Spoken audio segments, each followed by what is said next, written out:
Meus irmãos, bom dia, a paz do Senhor a todos, amém? É muito bom poder louvar a Deus, né? Bendizer o seu nome. Nós estamos chegando ao fim, né, de uma jornada aí de 5 anos, porque em dezembro de 2016, não me lembro exatamente o dia, eu sou horrível para guardar datas, o Senhor nos presenteou com a grata notícia de que estaríamos, né, pastoreando a igreja aqui, central de Taubaté, e no último mês, o Senhor também disse que o nosso tempo aqui havia terminado, que estaríamos nos dirigindo para uma outra direção. Mas o sentimento que fica no meu coração, irmãos, e eu posso falar isso em nome da minha família, é claro que é um misto, né, de tristeza e alegria, porque durante esses 5 anos fizemos amigos, revemos irmãos, convivemos com pessoas amadas que desde a minha infância eu os conheço, né? E para mim foi uma honra poder trabalhado com os irmãos durante esse tempo de 5 anos, principalmente na minha igreja mãe, né? Que é um privilégio que não são todos que têm, mas eu quero agradecer a Deus de todo o meu coração pelo tempo que passamos juntos aqui, por esses 5 anos de convivência. Tem muita coisa que, infelizmente, nós não conseguimos fazer como gostaríamos, inclusive trocar esse púlpito, né, Wagner? Era uma coisa que eu queria ter trocado, e a gente fica, né, depois eu troco, depois a questão nunca foi dinheiro, a questão realmente sempre foi uma questão de prioridades. Mas eu estava trazendo ele para cá, falei, caramba, por que eu não troquei esse púlpito, né? Meu Deus, né? Mas amém, vai ficar aqui bonitinho. O pastor Rogério vai decidir aí com os irmãos se troca ou se não troca. Mas nós desde o começo estabelecemos alguns objetivos, né? Tanto espirituais como materiais. E eu quero pedir perdão aos irmãos se por acaso vários desses objetivos, por acaso não, esses objetivos, muitos deles não foram alcançados. No sentido, mas eu não estou decepcionado, eu só estou sendo realista, né? Gostaríamos de ter feito muito mais, mas essa pandemia também atrapalhou demais, teve várias situações que não nos ajudaram. Mas eu louvo a Deus por aquilo que foi feito. Não fico murmurando pelo que não foi feito, mas eu louvo a Deus pelo que foi feito. Porque só de olhar para vocês hoje de manhã, um domingo de manhã, o culto de manhã, que até 4 anos atrás não existia, né? À noite também, então, escola dominical, várias questões, aulas, né? Temas que foram debatidos. Na minha área em especial, né? Que eu sou chamado para ser pregador da palavra de Deus, eu creio que nós não estamos em dívida com os irmãos. Nesse quesito não, eu estou em dívida com os irmãos porque eu não sou um pastor visitador como o pastor Joel ele tem esse imenso prazer de fazer isso. Eu não sou assim, eu não tenho essa característica e graças a Deus por isso, porque cada um tem uma evidência, né? Cada um tem um chamado, cada um tem um dom. O meu dom, não que eu não faça, não que eu não possa fazer, mas não é a minha área mais forte. A minha área mais forte é realmente, acredito eu, ensinar e pregar a palavra de Deus. Mas nessa área eu estou com o coração em paz, sabendo que fiz o melhor para os irmãos. E o desejo do meu coração é que vocês não se esqueçam. Né? Eu sei que não dá para lembrar tudo, mas aquilo que foi ensinado, guardem no coração, porque eu não falei de mim mesmo, eu falei da palavra de Deus. Amém, irmãos? Quero agradecer de todo o coração o tempo que passamos juntos.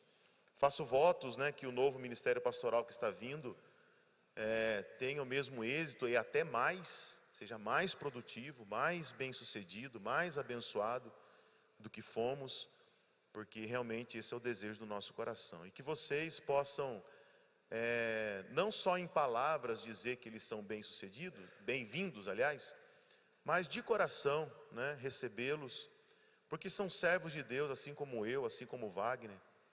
E nós, irmãos, não estamos aqui porque estamos de passagem, porque justamente não somos donos da igreja. Somos servos da igreja. Amém? a igreja não é personalista. A igreja, ela tem um Senhor e Salvador, que é Jesus Cristo. E louvado seja o seu nome por isso. Estaremos indo para um novo desafio, ainda não sei exatamente onde. Minas Gerais é grande, né? Um estado bem grande. Temos aí um norte. Estamos na expectativa de que esse anúncio seja feito até o dia 15. Até lá, estejam em oração por mim, pela minha esposa, pela minha família. Eu sou um pouco mais durão, né? Então a gente resiste um pouco, mas a Elisa já se acabou de chorar, já se arrebentou toda. Hoje ela já está mais, né? Está mais, como é que está? Mais refeita, né, amor? Porque a gente sente no coração a saudade dos irmãos, mesmo antes de ter ido. Amém, queridos? Obrigado por tudo. Obrigado pela fidelidade, obrigado pelo carinho, obrigado pelo apoio, obrigado até pelas críticas, porque elas servem também para nos trazer crescimento, né? Eu não estou aqui só para ouvir coisas boas, mas também para ouvir críticas nesse sentido, de nos levar a um amadurecimento espiritual. E digo para os irmãos que sempre, sempre os terei em meu coração, né?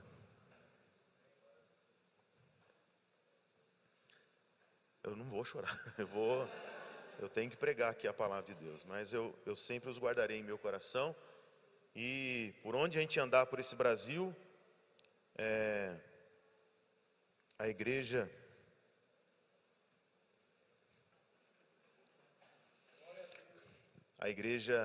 vocês estarão sempre debaixo das minhas orações, amém? Que Deus abençoe profundamente. Eu teria, é bondade.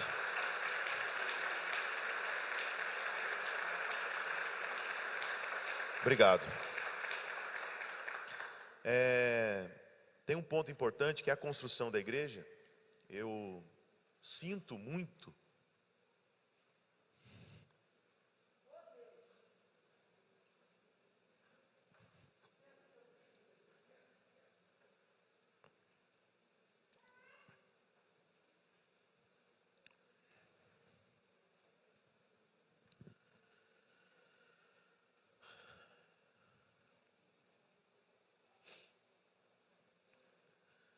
E por que eu falo que eu sinto muito? Porque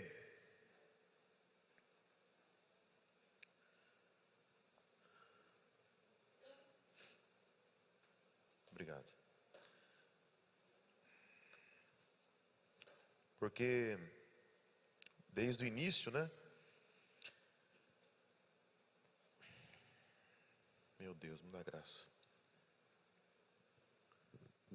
Eu me envolvi muito.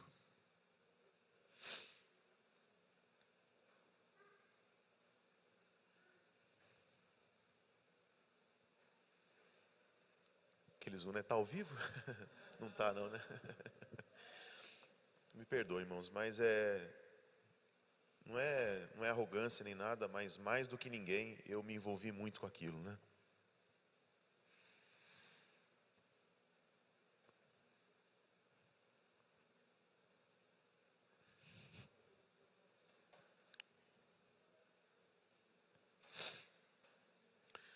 E meu pai, preciso falar, tá difícil. Mais do que ninguém, eu me envolvi muito desde o início, né? E com esse envolvimento trouxe muitas alegrias, né? Em ver milagres. Eu vi milagres, né?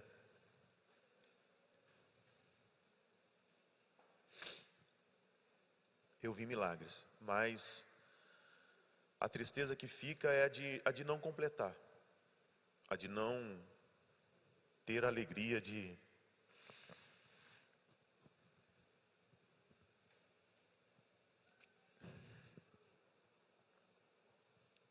diz que é feia ver a gente chorando, né?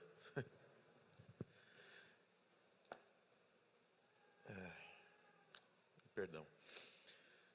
A tristeza que fica é de não terminar um sonho que está se tornando realidade. Mas vocês verão, vocês terão essa alegria por mim. E eu peço que vocês não desistam. Não desistam. Continuem. Nem que seja tijolo por tijolo. nem que seja piso por piso, nem que seja barrinha de ferro por barrinha de ferro, porque fazendo isso vocês conseguirão concluir aquela obra, porque aquela obra é para a glória de Deus, é para a glória de Deus. Alegria nossa, mas a glória é de Deus. E com certeza tudo que o Senhor disse que faria e o que Ele prometeu em relação à igreja, Ele vai cumprir, porque Ele é fiel para cumprir a sua palavra. Nós, como disse Paulo, né, a gente é de passagem, um semeia, o outro rega, mas Deus é quem dá o crescimento, Deus que opera tudo em todos para louvor e honra da sua glória, e que vocês possam apoiar, né, o novo pastor, o novo ministério pastoral, melhor dizendo, que estará liderando essa empreitada, que não é fácil, irmãos, não é fácil, é muito difícil, porque uma coisa é você trabalhar com objetividade no que diz respeito ao dinheiro, outra coisa é você trabalhar em total dependência, né, da graça de Deus. É bonito falar, mas não é fácil de viver, não é. Mas que vocês possam apoiar o novo pastor, o novo ministério pastoral nessa empreitada, e se lembre de mim, quando for inaugurar, me manda lá um recado que eu estarei vindo com alegria, para poder se alegrar com os irmãos diante dessa grande vitória que Deus dará a cada um de nós em nome de Jesus. Amém? Obrigado por me ouvir. Eu vou pregar a Bíblia, então eu quero continuar até o último instante em fidelidade àquilo que nos propomos a fazer. E eu quero que você abra sua Bíblia em Êxodo capítulo 20. Êxodo capítulo 20, versículo 13.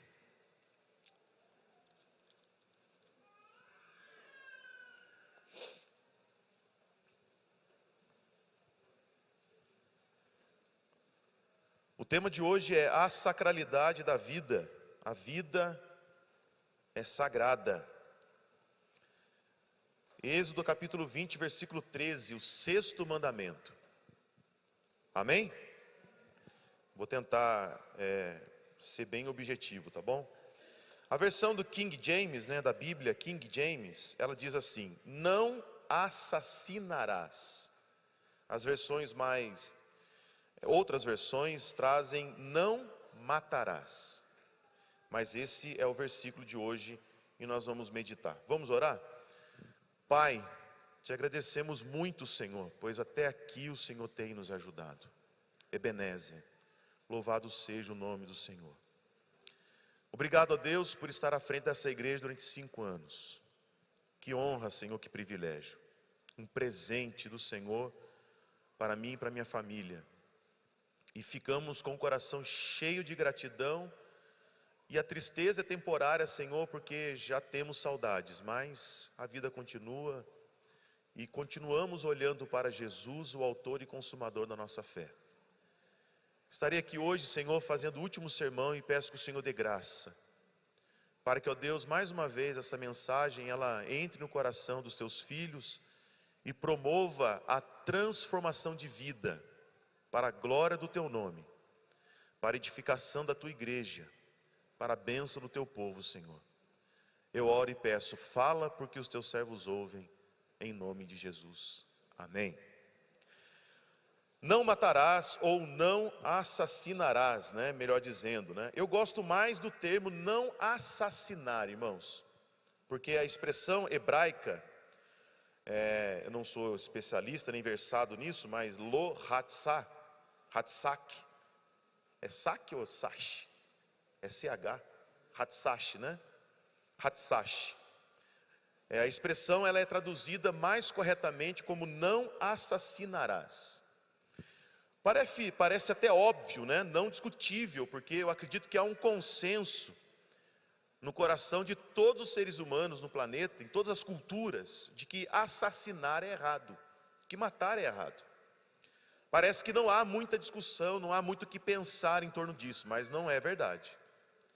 Por mais simples que seja o termo, não assassinarás, existe uma complexidade em torno dele que a gente precisa pensar com carinho, a fim de compreender o mandamento e de vivê-lo debaixo da graça de Deus. Amém, irmãos?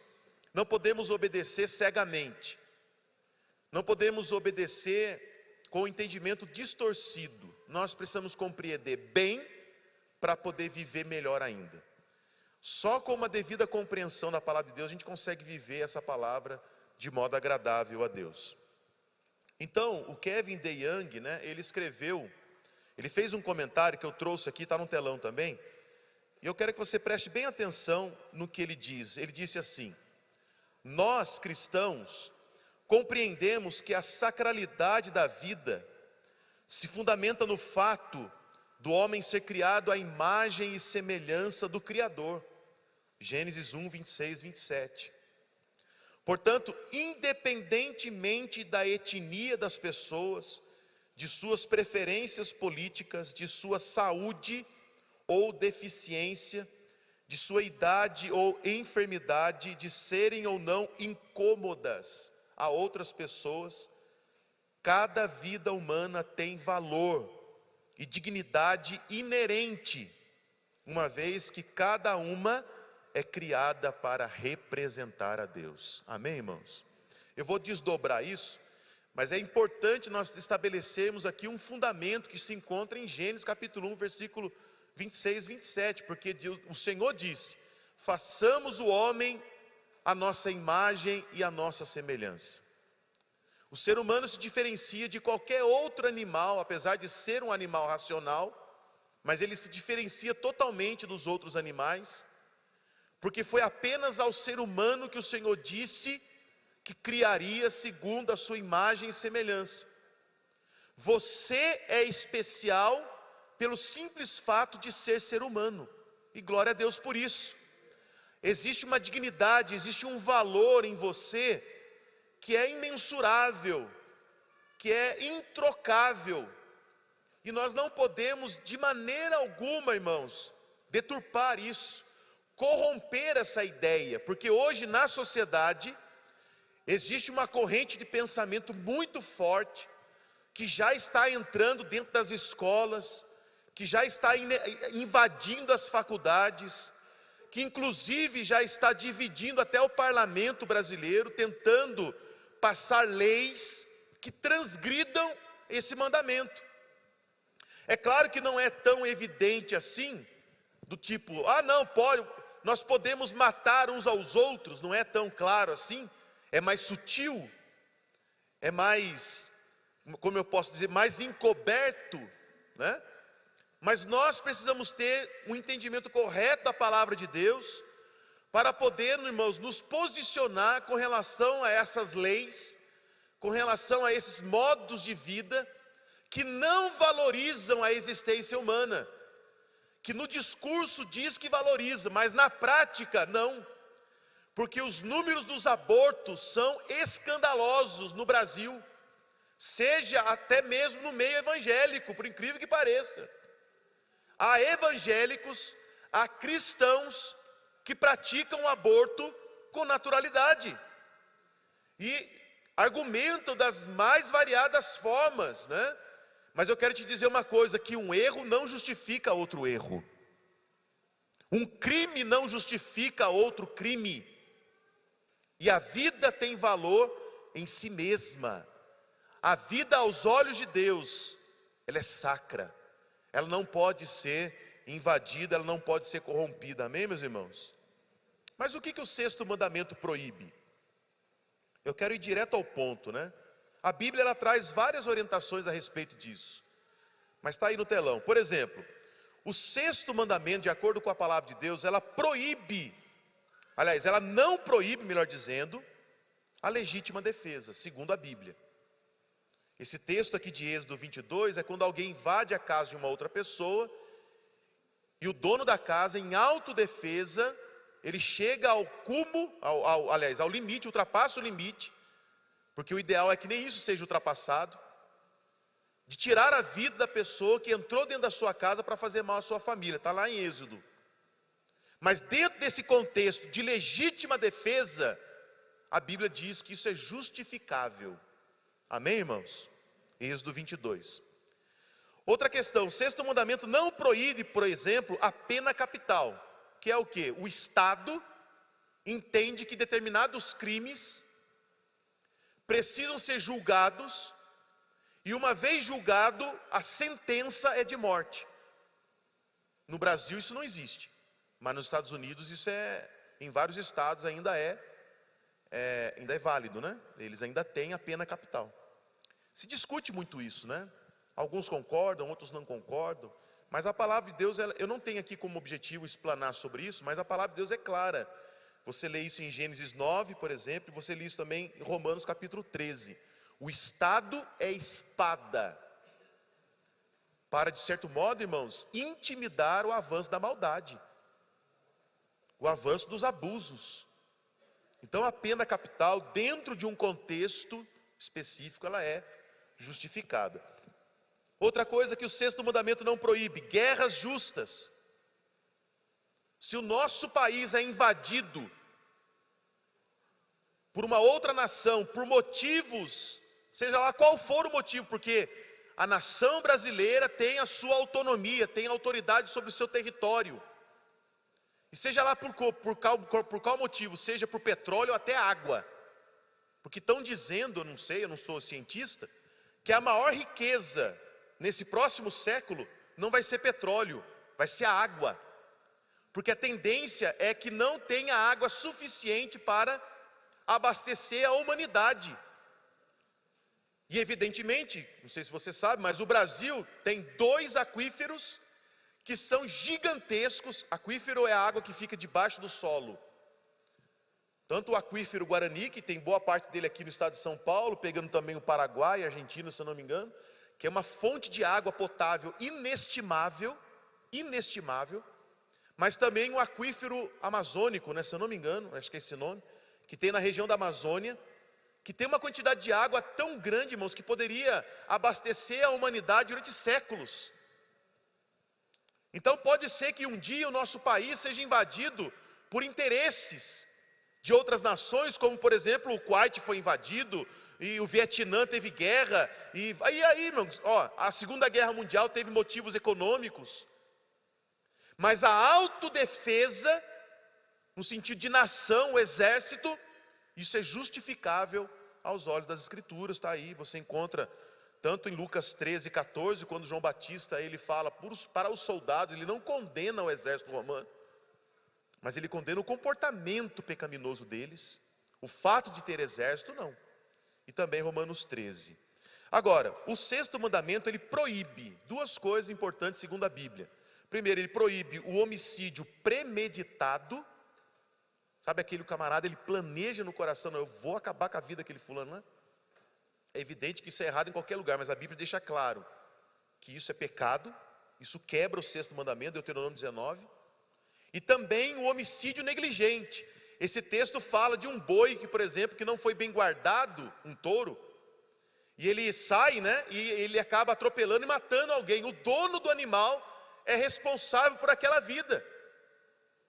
Não é simplesmente assim, nós conhecemos um casal querido de Campos do Jordão, que a filha veio a Taubaté fazer faculdade, ela vinha para Taubaté todo dia fazer faculdade, e no retorno para Campos do Jordão, o carro dela, no carro que estavam acho que 4 ou 5 jovens, 4 jovens dentro do carro, atropelou um boi que estava solto, uma vaca, sei lá o que era, e a menina veio a óbito dias depois, por causa desse animal que estava solto na pista.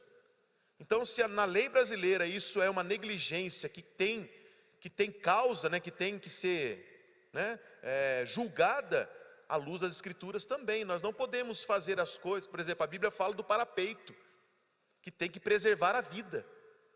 Nós temos que, a ideia, irmãos, é que nós precisamos tomar todo o cuidado possível para que ninguém corra risco de vida. Amém, meus irmãos? E Deus nos responsabiliza por isso. Você não pode construir um prédio, que nem aconteceu no litoral, que eu não me lembro, há uns anos atrás, e o camarada pegou a areia da praia para construir o prédio, para fazer as colunas de concreto. O que aconteceu com o prédio? Desmoronou. Então quem tem responsabilidade sobre aquilo, é responsável também sobre as vidas dessas pessoas. Mas são alguns exemplos do que o sexto mandamento proíbe. Segunda pergunta, irmãos, de que forma o sexto mandamento é relevante para nós? Será que é relevante o que a Bíblia está dizendo, não matarás? Ou não assassinarás? Sim, é muito relevante. E eu vou abordar aqui pelo menos 3 pontos. O primeiro deles, o 6º mandamento proíbe suicídio. Suicídio, à luz das Escrituras, é pecado, irmão. Eu não estou aqui minimizando e nem ignorando o sofrimento da pessoa, ou o sofrimento que a pessoa esteja passando para chegar nesse ponto de tirar a própria vida. Mas nós não podemos diminuir o problema achando, ou dirimindo, ou minimizando o problema, passando a mão sobre o problema, dizendo que não, foi um ato de desespero, foi um ato onde a pessoa não sabia mais o que fazer. Sim, foi um ato de desespero, foi um ato onde a pessoa não sabia mais o que fazer, foi um ato onde ela não encontrou mais sentido na vida dela, mas à luz da palavra de Deus, suicídio é pecado. Porque é um sacrilégio cometido contra a própria vida, e a vida é sagrada aos olhos de Deus. Amém, irmãos? Evidentemente que nós não temos a concepção católica de que é um pecado imperdoável. E aí há uma discussão ampla em torno disso, não quero entrar no tema, mas a Bíblia diz que o único pecado imperdoável, a Bíblia é clara, é o pecado, a blasfêmia contra o Espírito Santo. Nenhum outro pecado é colocado nessa tarjeta, nenhum outro. A Bíblia é clara sobre isso. Suicídio é pecado. Nas Escrituras há 5 ocorrências de suicídio. Tem Juízes 9, 1 Samuel 31, 2 Samuel 17, 1 Reis 16 e Mateus 27, que foi o suicídio de Judas. Todos eles, grave bem, foi num contexto de vergonha e de derrota. E mesmo quando homens de Deus, homens melhores, tiveram o desejo de tirar a própria vida, ou pediram ao Senhor que tirassem a própria vida, essa é a diferença.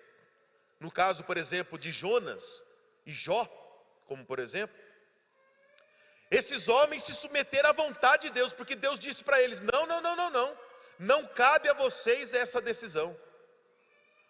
Então, meus irmãos, nós não temos na Bíblia nenhuma autorização para atentar contra a nossa própria existência. Por mais difícil que esteja, por mais doloroso que seja, ainda há esperança de mudança, de transformação. Deus pode socorrer essa pessoa que esteja em desespero e mudar a situação dela. E nós sempre temos que levar a palavra de esperança a quem está desesperançado. Amém, irmãos? Eu sei que é difícil, porque tem pessoas, por exemplo, que estão passando dores emocionais e físicas que vão além da nossa compreensão, e que parece que é o mais certo acabar com essa dor, acabar com essa penalização, acabar com esse sofrimento. Mas eu digo para você, à luz das Escrituras, que nós não temos essa autorização. A vida e a morte pertencem unicamente ao Senhor nosso Deus. Amém, irmãos? Única e exclusivamente ao Senhor nosso Deus. É Ele quem determina o início da vida, e é Ele quem determina o fim da vida. Nós não podemos concordar em hipótese alguma com a ideia de tirar a vida de um ser humano inocente. Nós não podemos concordar. Segundo, o 6º mandamento, ele proíbe o aborto. Coisa terrível, irmãos, um problema social de uma magnitude absurda. Eu nem trouxe aqui os números, porque a ideia não é trabalhar o tema do aborto, mas se você pesquisar na internet, falar quais são os números do aborto do Brasil e no mundo, você fica escandalizado. É a maior horda de assassinato que você nunca ouviu na história da humanidade. É o número dos abortos cometidos hoje pela humanidade. Hoje. Você nunca viu uma quantidade tão grande de pessoas sendo assassinadas do que sob a bandeira do aborto. Mais uma vez, não quero minimizar o sofrimento de quem foi abusada, de maneira alguma. Não quero aqui eliminar, ou fazer de conta que não existe crimes contra a mulher. Claro que existe. Abusos terríveis. Fora da família, dentro da família, crime que precisa ser julgado. Mas deixa eu te dizer uma verdade, irmãos. Um crime não justifica outro crime. Um erro não justifica outro erro.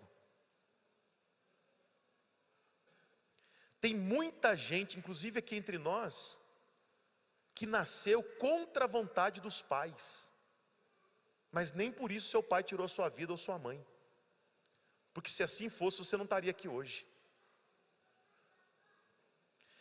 O bebê que está no ventre da mãe não tem nenhuma responsabilidade e nenhuma culpa pelo que aconteceu com a mãe. Muito pelo contrário, é uma vítima tanto quanto a mãe. Porque dentro da barriga da mãe está sofrendo tudo o que a mãe sofre. Uma vez que tudo que ela passa é transmitido para a criança. Mas é um vulnerável. É alguém que precisa ser protegido. Irmãos, tempos atrás eu vi, isso acontece sempre, mas me marcou, de uma criança recém-nascida, abandonada às margens da Lagoa da Pampulha, em Belo Horizonte. Só não morreu, porque alguém a tempo a encontrou, cuidou, e hoje deve ser uma criança ou um adolescente forte, saudável, para a glória de Deus, e que Deus alcance essa criança em nome de Jesus. É um crime, irmãos, é crime contra a vida. A vida é sagrada aos olhos de Deus. Eu sei que, você é homem, você não sabe o que você está falando. Me perdoem se eu não sei o que eu estou falando. Mas eu estou dizendo o que está escrito. E nós não podemos concordar em hipótese alguma com a ideia do aborto. É muito fácil quem é adulto falar de aborto, sendo que a vítima é um bebê. E você já viu, eu nem quero atiçar a tua imaginação, mas você já viu as atrocidades cometidas contra o feto? Você já viu as atrocidades, a maneira como o aborto acontece? E o pior ainda, por não ter esse devido cuidado medicinal, né, que na verdade nem deveria ter, mas por não ter, é uma atrocidade terrível. Pica-se a criança. E à luz das Escrituras, desde a concepção, eu peguei um termo aqui, né? É um dado científico, né? A vida remete ao zigoto. Eu nem sabia o que é zigoto. Se aprendi, esqueci faz tempo. Mas o zigoto é justamente essa primeira célula que se formou da união da célula do homem com a célula da mulher. Aquele zigoto que é aquele momento da concepção. Ali já existe vida, ali já tem alma, um ser humano potencialmente falando, sim, porque ainda não se desenvolveu totalmente, mas é um ser humano aos olhos de Deus. Olha o que diz a Bíblia, Salmo 139, versículo 13, tu formaste o meu interior, e me teceste no ventre da minha mãe. Amém, meus irmãos? Querido, os argumentos em prol do aborto são inúmeros, mas nós não julgamos de acordo com aquilo que pensamos, mas de acordo com aquilo que está escrito. E a Bíblia diz, não assassinarás. Terceiro, outro tema também delicadíssimo, a gente precisa de uma série só disso, né? A eutanásia. O sexto mandamento proíbe a eutanásia. O que é a eutanásia? Segundo a medicina, é o ato de proporcionar morte sem sofrimento a um doente atingido por afecção incurável que produz dores intoleráveis. Segundo o jurídico, é o direito de matar ou morrer por tal razão. Ou seja, as leis referentes ao suicídio assistido continuam ganhando aceitação em todo o mundo. E os especialistas em lei medicinal apontam para inúmeros problemas decorrentes dessa lei. A gente acha assim, não, nós estamos minimizando o sofrimento, mas nós não fazemos ideia dos problemas em torno disso. Por exemplo, Você sabia que essas leis, em muitos contextos, né, onde essa lei está sendo aprovada, não se exige a notificação aos familiares, ou seja, se mata e a família nem fica sabendo. Não precisa notificar a família. Isso acontece, por exemplo, na Holanda. Não especificam que tipo de médico tem autorização para fazer o diagnóstico, Valdir, para determinar se é, segundo a medicina, conveniente ou não. Não que eu estou dizendo que seja certo ou errado. Mas se até para a morte cerebral se tem uma luta para definir se morreu cerebralmente falando ou não, quanto mais na questão da eutanásia. Olha os problemas. Elas permitem comprar medicamento suicida na farmácia e administrá-lo por conta própria. Imagine um adolescente que teve, sei lá, uma crise de amor, entende que a vida não tem mais sentido, vai na farmácia, compra um remédio para dar cabo da própria vida. E isso em muitos lugares está sendo legalizado. É claro que não é o caso da eutanásia, mas ela amplia a discussão. Isso sem falar dos erros médicos em diagnosticar os pacientes terminais. Nós vivemos isso de perto, né, amor? Porque a avó dela, com 96 anos de idade, estava com... Qual é o nível? Nível 4 de Alzheimer. Não lembrava de mais ninguém. Tinha lapsos de memória. Lembrava um pouquinho, de vez em quando. Olha, irmãos, pensa no sofrimento para minha sogra. E indiretamente falando para toda a família. Mas a minha sogra sofreu demais, a mãe dela. E os últimos dias, né, em particular os últimos meses ali, né, os 2, 3 meses que antecedeu a morte da avózinha da Elisa, foi muito difícil. Ela não dormia, irmãos, ela chamava minha sogra a noite toda, o dia todo, ela fazia as necessidades na roupa, ela não sabia tomar um remédio, ela não sabia nem comer sozinha, ela tinha que comer acompanhada por alguém. E o duro é que no meio da família ficou uma discussão enorme. Quem cuida, quem não sei o quê, quem paga a conta. Porque um pai cria 10 filhos, mas 10 filhos não cuidam de um pai. É triste isso. Mas louvado seja Deus que a minha sogra agiu, e os irmãos dela também, não estou aqui julgando não, com dignidade, os irmãos da minha sogra, com dignidade, e cuidaram da vozinha até o último dia da vida dela. Louvado seja Deus por isso. Eu falei isso aqui no mandamento, que é honrar os pais. É gostoso, né, pegar e abandonar, jogar fora.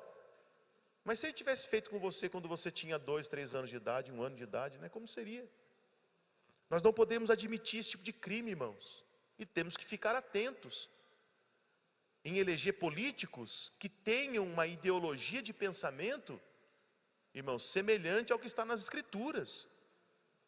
Porque depois, amanhã, nós vamos estar convivendo com leis que nós não aprovamos, mas vamos ter que engolir, porque votamos sem discernimento. Então, vigia na terra em nome de Jesus, amém, irmãos? Para finalizar, como Jesus transformou o 6º mandamento? No Sermão do Monte, Jesus aprofunda e transforma esse mandamento, ajudando-nos a entender o seu significado mais profundo. O 6º mandamento não proíbe apenas atos de violência como assassinato. Mas olha o que eu vou dizer. Mas toda violência emocional e intencional do coração. Olha o que a Bíblia diz em Mateus capítulo 5, versículo 28. Isso aqui é muito sério, irmãos. Isso aqui é muito sério. A gente passa por esses textos e às vezes não entende bem e os ignora. E não entendemos a complexidade dessa citação aqui de Jesus.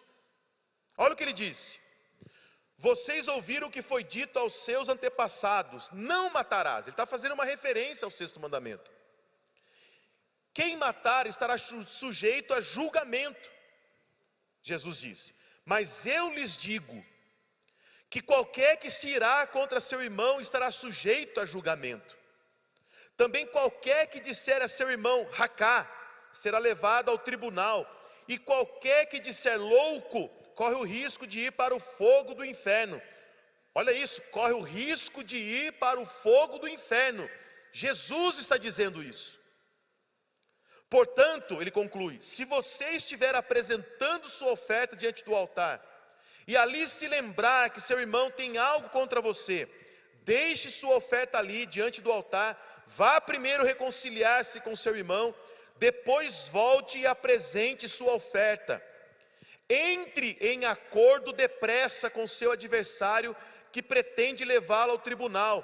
Faça isso enquanto ainda estiver com ele a caminho, pois caso contrário, ele poderá entregá-lo ao juiz, e o juiz ao guarda, e você poderá ser jogado na prisão. Eu até grifei aqui, irmãos, olha a última frase. E eu lhe garanto, é o Senhor dizendo, e eu lhe garanto, que você não sairá de lá, enquanto não pagar o último centavo. Ah, ele está usando de metáfora. Olha, eu acho que não. Eu acho melhor você levar a sério. É um alerta para todos nós. Porque, irmãos, evidentemente que a questão do assassinato é uma violência contra a vida, mas a violência contra a vida, ela tem várias formas de se manifestar. Mas nós, e ele está falando aqui para os discípulos de Jesus, ele não está falando, para os seus discípulos, ele não está falando aqui para o mundo, para quem não o conhece, para quem não teme a palavra, ele está se dirigindo a quem conhece a Bíblia e quem conhece a palavra. E para você e para mim, Jesus está dizendo, você não pode viver debaixo do jugo da ira. Se a ira é um problema para você, você precisa resolver isso.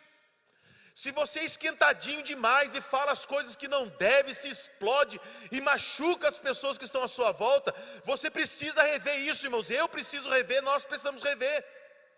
Porque invariavelmente nós ofendemos as pessoas, nós machucamos as pessoas, nós causamos danos emocionais, às vezes que são, não vou dizer irreversíveis, porque o Senhor pode todas as coisas, mas danos terríveis pelo peso das palavras.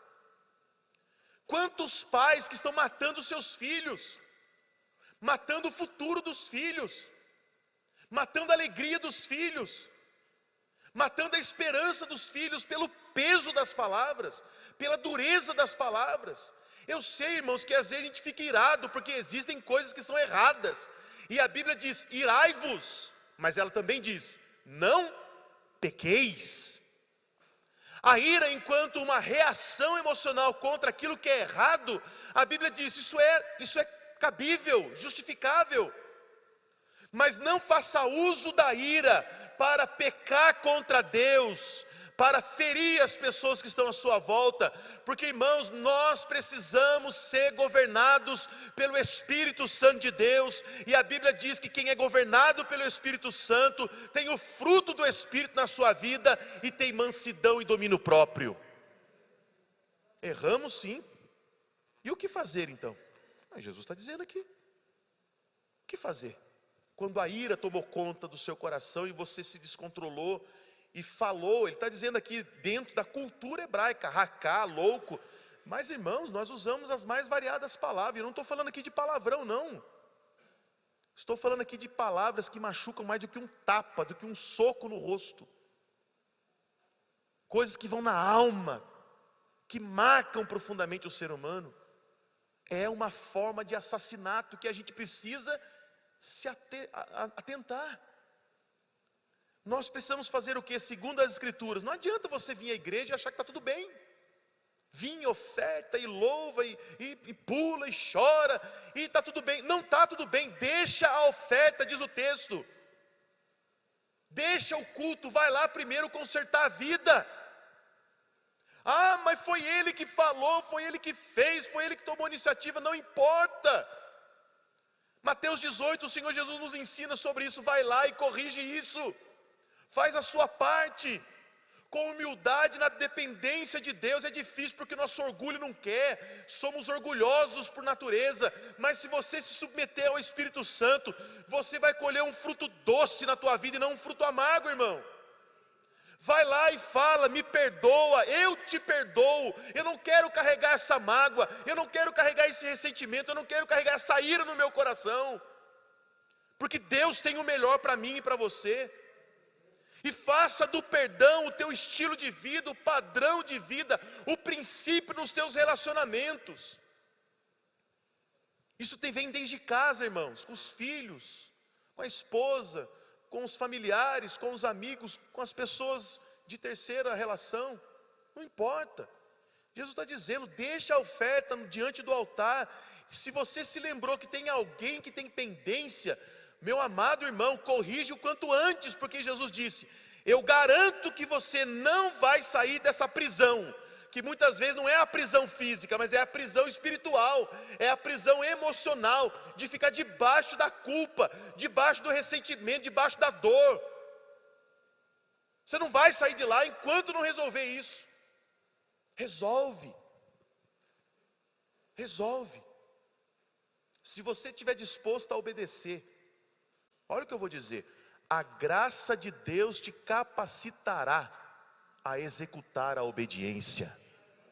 Se houver no teu coração pelo menos o desejo, Senhor, eu não sei fazer, eu não sei como, mas eu quero, pode ter certeza que a graça de Deus te ajudará. Mas por favor, não ignore o que Jesus está dizendo, entra em acordo, vai lá, passa o pano na situação, resolve isso, não fica arrotando esse negócio toda hora, porque não faz bem para você. A minha esposa uma vez leu uma frase, né amor, você falou que é de Shakespeare, né? Como é que é a frase? Sopra aí no meu ouvido, filho.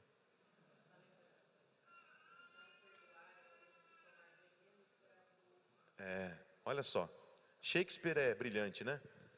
Não perdoar é o mesmo que tomar veneno, achando que é o outro que vai esperar que o outro morra. É você tomando veneno, esperando que o outro morra. Você se ama? Alguém se ama aqui, não? Perdão é um ato de amor a Deus e de amor a si próprio, tanto quanto o amor ao próximo. Eu quero encerrar dizendo o seguinte, podemos estar totalmente livres de cometer assassinatos, fisicamente falando, mas mesmo assim teremos de enfrentar a ira de Deus, caso nossa vida seja pautada por ira, por amargura, por insultos, por injúrias e raiva. Se você cresceu nesse ambiente, se você nasceu num contexto assim, o Senhor Jesus, Ele pode transformar o teu coração. Ele é poderoso para mudar a tua vida. Se tão somente você reconhecer esse mal e se colocar à disposição dele e falar, Senhor, muda o meu coração, transforma a minha vida, porque eu não quero mais esse jugo nas minhas costas. Amém, irmãos? Jesus afirma que a ira é algo tão sério, que não devemos apenas fazer o que é possível para eliminá-la do nosso coração, mas também fazer o que é possível para preveni-la no coração dos outros. Você sabia que tem coisas que não tem necessidade? Se você pensasse um pouquinho mais, você não falaria. Se você pensasse um pouquinho mais, você não agiria. Então, irmão, vamos permitir que o Espírito de Deus governe a nossa vida, e não a ira, ressentimento ou culpa. Porque pode acontecer de você nunca ter assassinado alguém fisicamente, mas eu acredito que todos nós, de alguma forma, de alguma maneira, já cometemos assassinatos de sonhos, assassinatos de esperança, assassinatos de expectativas, assassinatos de relacionamento, assassinatos de vida, no que diz respeito ao emocional e ao espiritual. Amém? Vocês entenderam a palavra? Vamos orar? Feche seus olhos, por gentileza. Senhor, me perdoa se eu não fui claro o suficiente, ó Deus, com eles, mas eu espero que o Senhor continue falando ao coração do teu povo, porque esse tema, ele não é muito falado entre nós, às vezes até ignorado, mas hoje o Senhor lança luz a questões ocultas do coração. O Senhor traz luz onde estava em trevas, para que possamos, mesmo diante da ceia do Senhor, corrigir as nossas intenções, corrigir as nossas motivações, corrigir os nossos pensamentos e as nossas ações consequentemente. Ó Deus, me ajuda e ajuda os meus irmãos a resolver relacionamentos que ainda estão em conflito. Ajuda-nos a resolver questões que estão abertas, feridas, mágoas, ressentimentos.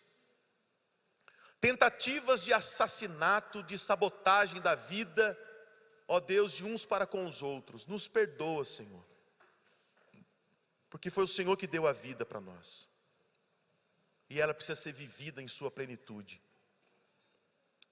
Pai, nos dê graça, Senhor, e capacitação, a fim de que possamos realmente, meu Deus, cumprir a orientação do Senhor Jesus, e mesmo diante do altar do Senhor, possamos corrigir essas questões que estão em abertas, ó Deus, eu te peço encarecidamente.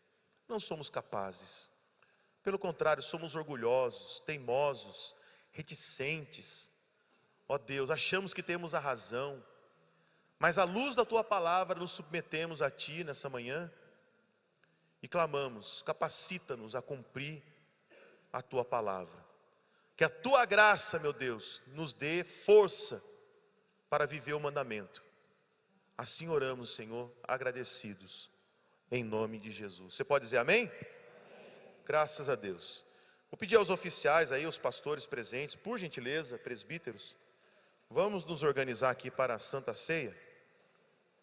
E eu quero fazer uso ainda das palavras de Jesus, como eu li, que estão em Mateus, já foi lida.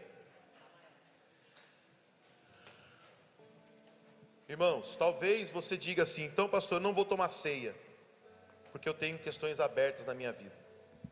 Eu digo para você, tome a ceia e resolva as questões abertas na sua vida. A ceia é meio de graça, ela te capacita, ela não te limita ou te poda a ser um cristão, ela te empodera para ser um cristão.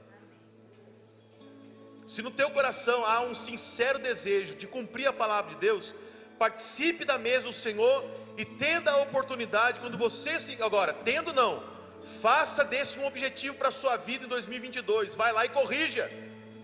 Procure o seu pai, procure sua mãe, procure seus irmãos, procure amigos, resolva as questões, vá lá e diga: me perdoa, eu também te perdoo, não tocarei mais nesse assunto, e a graça de Deus nos capacitará. Amém, irmãos? Vocês estão entendendo o que eu estou falando? Não fique com a culpa, não deixe que o diabo te acuse agora, e você diz assim: não, eu não vou participar da mesa, porque eu tenho uma pendência lá com não sei quem, não sei aonde. Irmãos, não deixe que o diabo te culpe, ele é especialista nisso, mas diante da graça de Deus, reconheça a tua falha, reconheça a tua limitação e diga: Senhor, eu participarei da tua mesa com a expectativa e a esperança de que serei capacitado por Ti a viver o milagre na minha vida, em nome de Jesus. Feche os teus olhos, Senhor. Estamos aqui diante da mesa do Senhor, essa mesa que é meio de graça, porque pela fé no sacrifício de Jesus, nós nos apoderamos da